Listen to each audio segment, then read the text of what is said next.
নগাঁৱত বিশ্ব গ্ৰন্থ দিৱস উদযাপন গ্ৰন্থ দিৱসৰ লগত সংগতি ৰাখি মানৱ শৃংখলৰ কাৰ্যসূচী গ্ৰন্থ পঢ়ো ভাষা ৰক্ষা কৰো শীৰ্ষক বাণী সৰুগত কৰি বুধবাৰে নগাঁৱত উদযাপন কৰা হয় বিশ্ব গ্ৰন্থ দিৱস নগাঁও সাহিত্য সভাৰ উদ্যোগত নগাঁও মহাবিদ্যালয় আৰু শংকৰদেৱ সাহিত্য চৰাৰ সহযোগত নগাঁও মহাবিদ্যালয়ত উদযাপন কৰা হয় বিশ্ব গ্ৰন্থ দিৱস বন্তি প্ৰজ্বলনেৰে বিশ্ব গ্ৰন্থ দিৱসৰ কাৰ্যসূচীৰ পাতনি মেলা হয় বন্তি প্ৰজ্বলন কৰে অসম সাহিত্য সভাৰ উপ সভাপতি পদুম ৰাজখোৱাই ইয়াৰ পাছতে মানৱ শৃংখলৰ কাৰ্যসূচী ৰূপায়ণ কৰা হয় সাহিত্যাচাৰ্য যোগেশ্বৰ শৰ্মা সভাকক্ষত অনুষ্ঠিত নগাঁও জিলা সাহিত্য সভাৰ সভাপতি ডক্টৰ শৰৎ বৰকটকীয়ে সভাপতিত্ব কৰা মুকলি সভাখনিৰ আঁত ধৰে ৰাজীৱ কুমাৰ হাজৰিকাই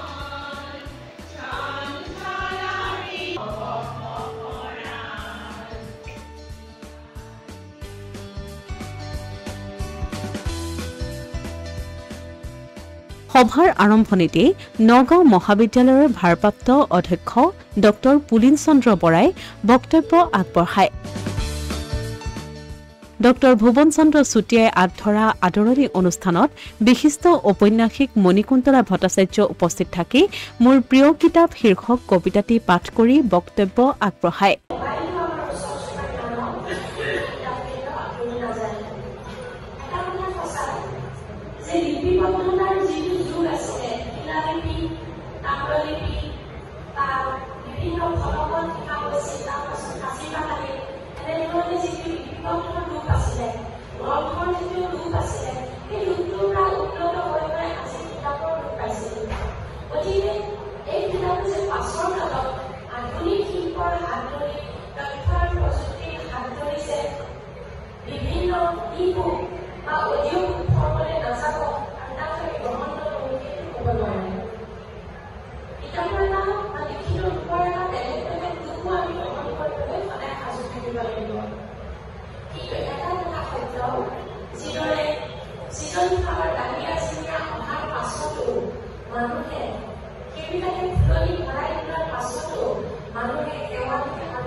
সভাত অসমীয়া প্ৰতিদিন কাকতৰ সহযোগী সম্পাদক প্ৰকাশ মহন্ত বিশিষ্ট অতিথি হিচাপে উপস্থিত থাকি কয়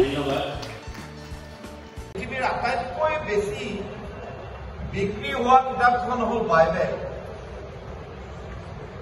3 বিলিয়ন বাইবেল বিক্ৰী হৈছিল ৰেকৰ্ড কৰিছিল আৰু সেই বাইবেলখন অসমৰ আত্মাৰাম শৰ্মাই অনুবাদ কৰিছিল 19 শতিকাত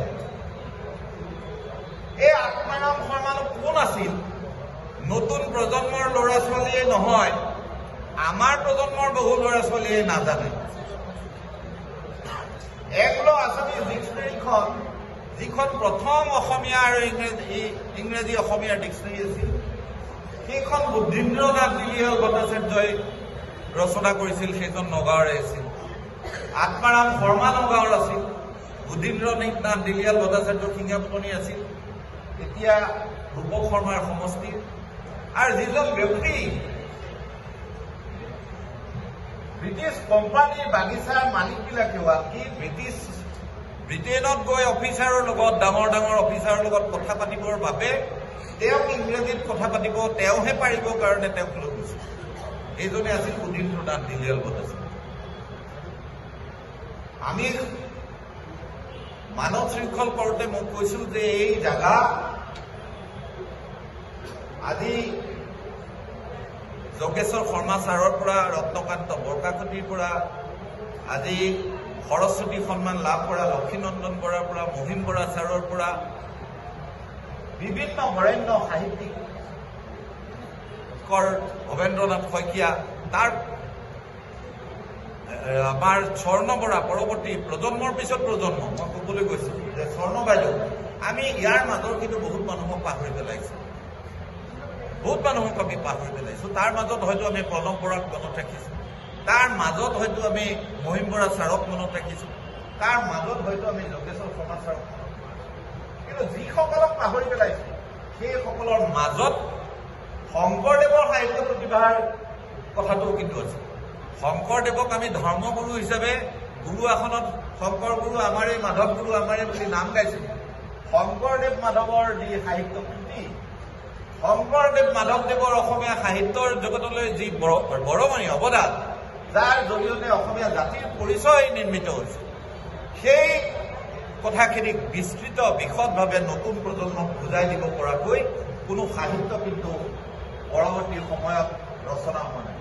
এটা সময়ত হৈছিল ধন্য নৰ্তনভাৱ, আমি ককা দেউতাৰ হাৰ এতিয়া আৰু কোনেও দেখা নাই। আমি একেৰাতিতে পঢ়ি শেষ কৰিব পৰা পুৱতি তৰা, অসীমত যাৰ হেৰাল সীমা, মৃত বিহংগৰ দৰে উপন্যাস বহুদিন আৰু পোৱা নাই। এই কথাবিলাকে আচলতে গ্ৰন্থ উৎসৱৰ মূল লক্ষ্যটোৱে আছিল সেইটো। সেইকাৰণে আমি শ্বেক্সপিয়াৰক যাতে মনত ৰাখিব পাৰোঁ, এই শ্বেক্সপিয়াৰৰ দিনটোক আমি ল'ব পাৰোঁ, তেনেকুৱা মহান মহান সাহিত্যিকৰ দিনটোক ল'ব পাৰোঁ। শব্দৰ শৃংখল তাৰ সমলয়ে সাহিত্যৰ সৃষ্টি কৰে, গ্ৰন্থৰ সৃষ্টি কৰে। UPSC পৰীক্ষাত সাফল্য অৰ্জন কৰা নগাঁৱৰ ভাস্বত শইকীয়াক বিশ্ব গ্ৰন্থ দিৱসৰ এই অনুষ্ঠানতেই সাহিত্য সভাই সম্বৰ্ধনা জনায়। সম্বৰ্ধনা গ্ৰহণ কৰি ভাস্বত শইকীয়াৰ বক্তব্য আগবঢ়ায়। সভাত বিধায়ক ৰূপক শৰ্মা, বিধায়ক দীপ্তিৰঞ্জন শৰ্মা উপস্থিত থাকি গ্ৰন্থ অধ্যয়ন আৰু বৌদ্ধিক চৰ্চাৰ পৰিৱেশ ৰচনাৰ বাবে চৰকাৰীভাৱে হাতত লোৱা পদক্ষেপৰ সন্দৰ্ভত সভাত অভিমত প্ৰকাশ কৰে। অসমীয়া প্ৰতিদিন ডিজিটেল সংবাদ নগাঁও।